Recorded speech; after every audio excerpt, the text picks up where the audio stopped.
அனைவருக்கும் வணக்கம். ஆயத்தி கிச்சனுக்கு உங்கள் அனைவரையும் அன்போடு வரவேற்கிறேன். இன்றைக்கி என்ன பார்க்க போகிறோன்னா, மைசூர் பருப்பு வச்சு பீன்ஸ் எல்லாம் போட்டு ஒரு பால் கறி பார்க்க போகிறோம். இதுக்கு மைசூர் போகணுன்னு அவசியம் இல்லை, பக்கத்தில் இருக்க ஷாப்லேயே கிடைக்கும். வாங்க எப்படி செய்கிறதுன்னு பார்க்கலாம்.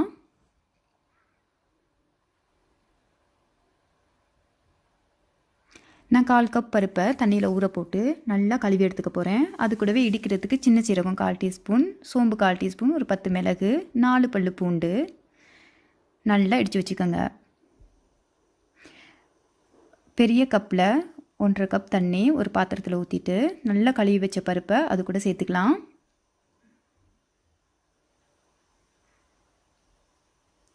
அது கூடவே 200 கிராம் பீன்ஸ் எடுத்திருக்கேன். இந்த மாதிரி அதையும் அது கூடவே சேர்த்துக்குவோம். ரொம்ப சூப்பராக இருக்கும், குழந்தைங்களாம் நல்லா சாப்பிடுவாங்க. கொஞ்சம் வெங்காயம், ஒரு 5 பல்லு பூண்டு, 2 கொத்து கருவேப்பிலை, ஒரு 4 பச்சை மிளகா அது கூடவே சேர்த்துக்கலாம்.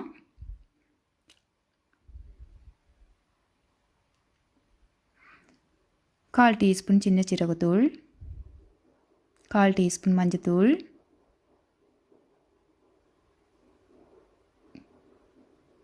கால் டீஸ்பூன் நம்ம உடைச்சி வச்ச காஞ்ச மிளகாவோட தூள்,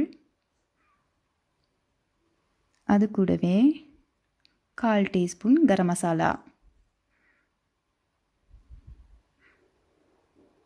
அது கூட ஒரு 10 வெந்தயம் சேர்த்துக்குங்க. எல்லாத்தையும் நல்லா மிக்ஸ் பண்ணிடலாம். உப்பு சேர்க்க வேணாம், ஏன்னா பருப்பு அவியாமல் போயிடும். ஓகே, இப்போ தான் அடுப்பேற்றணும். ஓகேவா, இப்போ அடுப்பேற்றியாச்சு. அது கூட ஒரு டேபிள் ஸ்பூன் ஆயில் சேர்த்துக்கோங்க.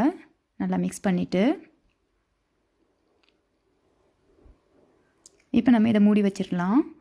இந்த மாதிரி ஆவி போகிற பாத்திரமாக இருந்தால் இன்னும் பெட்டர், இல்லாட்டி பொங்கி ஊற்றிடும் பருப்பு இல்லையா. இப்போ பாருங்கள், பருப்பு நல்லா அவிஞ்சிருச்சு.